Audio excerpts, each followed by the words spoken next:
بیٹے کے آنے پر تو حلوائی بٹھاتا ہے اور نبی پاک کے نام کی لائٹیں لگی ہوں تو پریشان ہوتا ہے. ہم سے کبھی پوچھ تجھے بتائیں بس نہیں چلتا ورنہ تاڑے توڑ کے چھتوں پہ لگا دیں. بس نہیں چلتا, فرشتوں کو بھی کہیں آؤ ہمارے ساتھ شامل ہو جاؤ, آمد مصطفیٰ مرحبا مرحبا کا نعرہ لگانا ہے.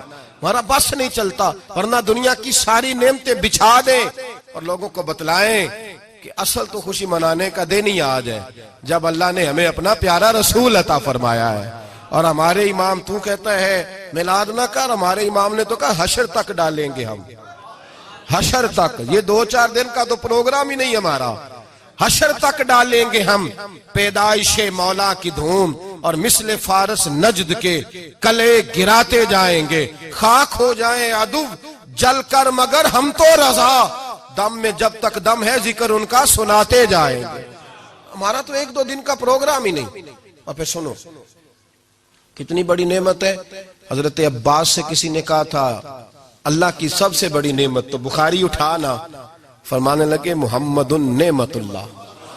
بخاری ہے بخاری, فرمایا محمد اللہ کی سب سے بڑی نعمت ہے صلی اللہ, یہ سب سے بڑی نعمت ہے. کچھ کہر تو صحیح نہ یار. ایک مجھے کہنے لگا نہیں وہ 9 ربیع الاول کو آئے تھے, تو میں نے کہا 9 کو میلاد مناؤ, کوئی مسئلہ نہیں, 9 کو میلاد مناؤ, کوئی مسئلہ ہی نہیں, ہم تو سارا سال مناتے, بس 9 کو مناؤ نا بھائی. کون کہتا ہے عید نہیں ہم کہتے. میں نے کہا چلو جشن میلاد کہہ لیا کرو, کسی طرف آؤ تو صحیح نا بھائی, جشن میلاد ہی کہہ لو. یہ کہہ لو تم نے خوشی منانی ہے تو محفل میلاد کہہ لو, نہ عید کہو, عیدیں 2 ہی ہیں. میں نے کہا نہیں وہ بھی تیری غلطی ہے, میرے نبی نے کہا ہر جمعہ میری امت کی عید ہے. اور قرآن پاک پڑھ, قرآن پاک پڑھ. حضرت عیسیٰ کہتے تھے یا اللہ جب تو من و سلوہ نازل کرے گا وہ دن ہمارے لیے عید کا دن ہوگا. اور سیاستہ پڑھ. حضرت عمر کہا کرتے تھے جس دن دین مکمل ہوا یوم اکملت لکم, یہ آیتیں نازل ہوئی تو فرمایا وہ دن ہمارے لیے عید کا دن تھا. یہودی ہمیں کہتے تھے یہ آیتیں ہم پہ آتی تو ہم عید مناتے. یہ بھی تیری غلطی ہے کہ عیدیں 2 ہی ہیں. رب جب بھی کسی کو دید کرائے وہ عید کا ہی دن ہوتا ہے, وہ عید کا ہی دن ہوتا ہے بھائی. ہمارے لیے سب سے بڑی عید یہ ہے, اس لیے کہ باقی عیدیں اسی عید کا صدقہ ہے صلی اللہ تعالی علیہ. تو عید میلاد النبی پہ اظہار مسرت کرنا, خوشی کا اظہار کرنا, خوشی کا اظہار کرنا, یہ تو ایمانی تقاضا ہے, یہ تو روح کا تقاضا ہے, یہ تو اندر اچھلتا ہے. شریعت جتنی ہمیں اجازت دیتی ہے اتنا ہم کرتے ہیں. اور کوئی میلاد کی محفل میں کوئی ایسا کام نہیں ہوتا جو شریعت سے ٹکراتا ہو. پہلے کیا ہوتا ہے؟ تلاوت, منع ہے قرآن پڑھنا. دوسرا کیا ہوتا ہے؟ اتنا درجہ ہے نعت کا, اب تو نہ نعت پڑھنے والے رہے نہ سننے والے رہے, دونوں میں ہی کمی ہے. اور میں اکثر کہتا ہوں نعت پڑھنا اتنا کمال نہیں جتنا سننا کمال ہے. سننے والا کوئی ہونا چاہیے, نعت سننا زیادہ معنی رکھتی ہے. اس کی وجہ یہ ہے کہ نعت پڑھنا صحابہ کی سنت ہے اور سننا محمد مصطفیٰ کی سنت ہے. اور سننے والے کا درجہ, ہاں تیرا درجہ زیادہ ہے اگر تو سمجھے تو. اور اتنا بڑا درجہ کہ حضرت احسان بن ثابت نعت پڑھے تو نبی پاک اپنی چادر ممبر پہ بچھائے اور وہ میں نیچے نہ پاڑ, ادھر میرے ممبر پہ بیٹھ کے پاڑ. یہ کوئی معمولی بات ہے؟ رسول اللہ کی نعت سننا. بلغ العلا بے کمال ہی کشفت دجا بے جمال ہی حسنت جمیع. شیخ سعدی کہتے ہیں 3 فقرے لکھے تو چوتھا ہوتا ہی نہیں تھا, میں سو گیا, بڑا پریشان تھا کہ چوتھا فقرہ نہیں بن رہا. بلغ العلا بے کمال ہی کشفت دجا بے حسنت جمیع. چوتھا لکھا نہیں جاتا تھا, نیند آ گئی, میری آنکھ لگی تو محبوب کا دیدار ہوا. حضور نے فرمایا پریشان پڑے ہو؟ میں نے کہا محبوبہ 3 لکھے ہیں چوتھا بن ہی نہیں رہا. تو حضور نے فرمایا چل سنا نا مجھے. یہ چھوٹا نعت پڑھنا کوئی چھوٹا کام ہے؟ یہ تو ہم نے کھاتا ہی غلط لوگوں کو دے دیا ہے. وہ تو اس قابل ہی نہیں تھے کہ نعت سنی جاتی. بلغ العلا بے, شیخ سعدی کہتے ہیں میں سنانے لگا اور مصطفیٰ سننے لگے. بلغ العلا بے کمال ہی کشفت دجا بے جمال ہی حسنت جمیع خصال ہی. تو حضور نے فرمایا چل سعدی کہہ دے صلو علیہ وآلہ, کہہ دے صلو علیہ وآلہ. فرماتے میں کہتا جاتا تھا اور مصطفیٰ مسکراتے جاتے. کچھ چھوٹا درجہ ہے نعت؟ نعت تو ایمان ہے, نعت تو طاقت ہے, نعت تو تیری روح کو بیدار کرتی ہے. پر شرط ہے نعت ہو, شرط ہے, شرط یہ تقاضا ہے میں نعت ہو. وہ نہ ہو کہ نعت پڑھے نا میرے حضرت صاحب فرماتے ہیں نعت کا مقصد ہے جب بندہ نعت پڑھے تو اس کا دل نبی پاک کے گنبد کی طرف جائے، جب نعت سنے تو اس کی توجہ رسول پاک کی جانب جائے.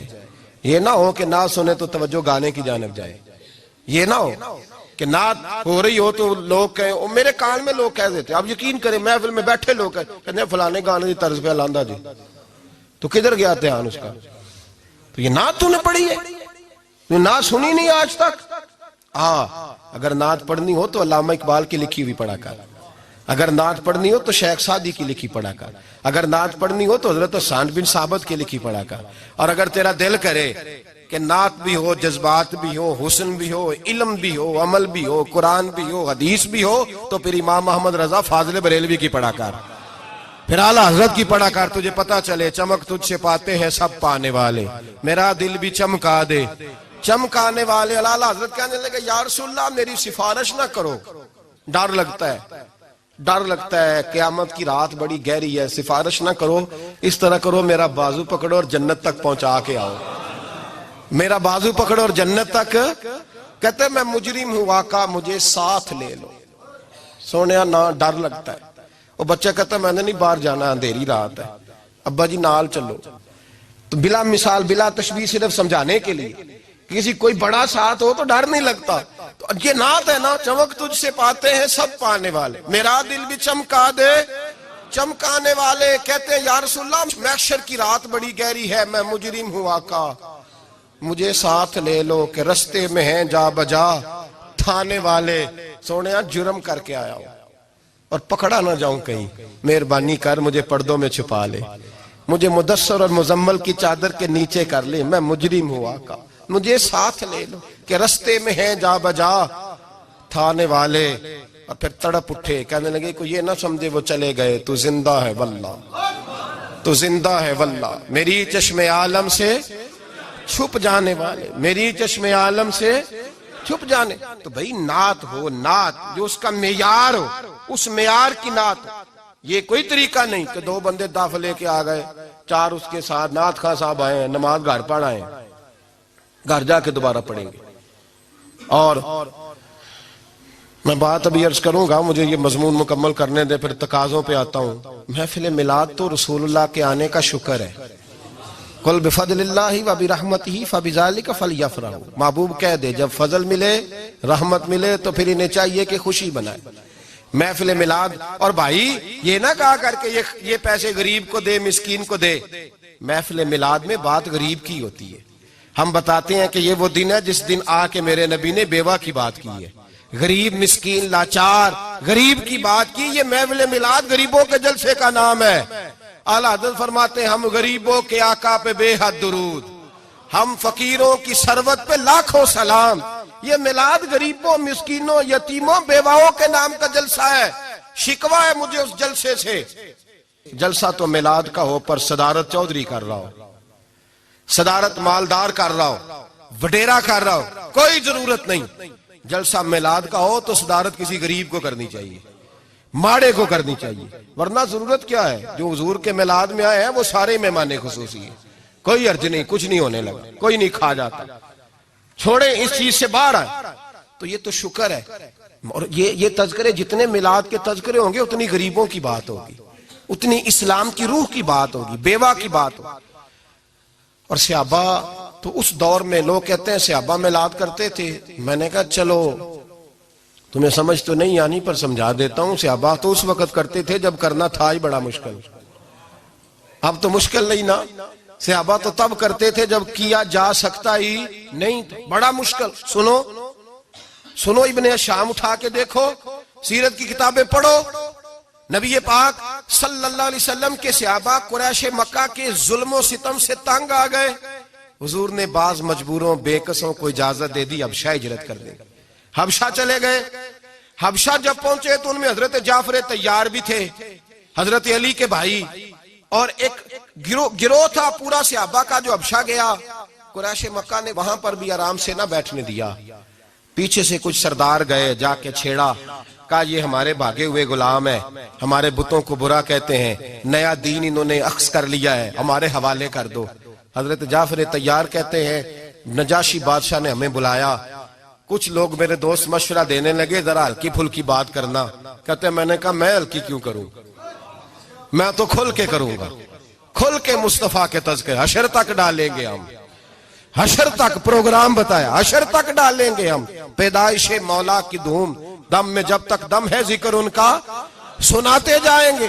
فرمایا میں ہلکی بات نہیں. حضرت جعفر نے نجاشی بادشاہ کے دربار میں کھڑے ہوئے, اسلام کی غربتوں کا عالم, غربتوں کا, ابھی مکے میں رہنے کو جگہ نہیں, مکے والے ستاتے, مدینے ہجرت ہوئی نہیں, حبشہ گئے تو وہاں پہلے ہی کافر پیچھے پہنچ گئے.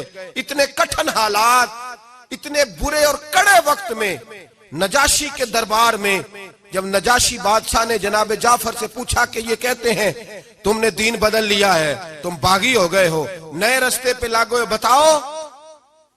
تو حضرت جعفر طیار نے نجاشی کے بادشاہ میں وہی باتیں کی جو ہم محفل میلاد میں کرتے ہیں, وہی جملے, وہی میلاد کا وہی سارا پس منظر. حضرت جعفر طیار بول پڑے, فرمانے لگے نجاشی ہم تو بیٹیاں زندہ دفن کر دیتے تھے. نجاشی, یہی باتیں ہوتی ہے نا محفل میلاد, ہم بیٹیاں دفن کرتے تھے, کسی کا عورت کا خامد مر جاتا تو اس عورت کو بھی ساتھ دفن ہونا پڑتا, اس کی زندگی مردے جیسی کر دی جاتی, بہنوں پہ ظلم ہوتا تھا, بیٹیوں کو جائیداد میں حصہ نہیں ملتا تھا. اے نجاشی ہمارے ہاں غریب پسا کرتا تھا, یتیم پسا کرتا تھا, مجبوریاں تھیں, پریشانیاں تھیں, دکھ ہی دکھ, آزمائشیں ہی آزمائشیں. بس پھر اللہ نے ہمیں اپنا رسول عطا فرما دیا, پھر اللہ نے ہمیں اپنا رسول عطا فرما دیا, وہ اپنے پرائے کا غم کھانے والا, مرادیں غریبوں کی بر لانے والا, مصیبت میں غیروں کے کام آنے والا. اللہ نے ہمیں رسول دیا. فرمایا بس ہم اس کے جھنڈے تلے جمع ہو گئے اور ہم ان کے بتوں کو نہیں مانتے, رسول اللہ صلی اللہ علیہ وسلم کی بات کو مانتے, ایک خدا کی عبادت. تو صحابہ تو وہ باتیں اس عالم میں کہا کرتے جب کہنا بڑا مشکل تھا. انہوں نے وہی میلاد کی باتیں جو ہمارے ہاں ہوتی ہیں, یہی ہوتی ہے نا میلاد کی بات. ایک صاحب شکوہ کرنے لگے, کہنے لگے تھی مولوی ہر محفل میلاد میں یہی بتاتے ہیں بیٹیاں زندہ دفن ہوتی تھیں, فلاں ہوتا, اب بدل لینا چاہیے. تو میں نے کہا جب باتیں ہیں یہ تو بدلی کیسے جائے, باتیں ہیں یہ جو ہر سال محفل بعد میں دہرایا جاتا ہے تو بتایا جاتا ہے کہ ابھی بھی بیٹی کے آنے پر پریشان نہ ہونا. اور بیٹی تو اب بھی دفن ہوتی ہے نا کئی کئی رنگ میں, کوئی جائیداد کے نیچے دب جاتی ہے, کوئی ساس سسر کے ظلم کے نیچے دب جاتی ہے, کوئی زیور کے بوجھ میں دب جاتی ہے, کوئی جہیز کے مطالبے میں. تو بیٹیاں تو دفن ہو رہی ہیں ابھی, اس لیے ہم میلاد زیادہ مناتے ہیں تاکہ بیٹیاں آزاد ہو جائیں.